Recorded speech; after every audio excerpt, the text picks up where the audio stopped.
श्री गोपाळ कृष्ण भगवान की जय। लीळा नंबर 119।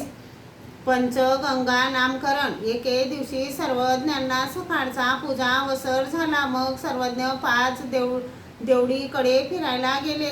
ते सर्वज्ञ बसले तेव्हा देई गावचा ब्राह्मण सर्वज्ञांच्या दर्शनाला आला। त्याला 5 मुलीच होत्या। त्या 5ही बाल विधवा होत्या। त्यामुळे त्या ब्राह्मणाला लोक 5 रांडा आला 5 रांडा गेला असे म्हणत असत। असे ऐकून तो मनात दुःखी होत असे। तो दर्शनाला आल्या क्षणीच सर्वज्ञ म्हणाले, पंचगंगे हो, या तुमच्या पंचगंगा सकुशल आहेत? तो म्हणाला, समाधान झाले जी, असे मला कोणीही म्हणत नव्हते जी। मला 5 रांडाशिवाय कुणी हाक मारत नव्हते जी। सर्वज्ञांना दंडोते घातले, श्रीचरणा लागले।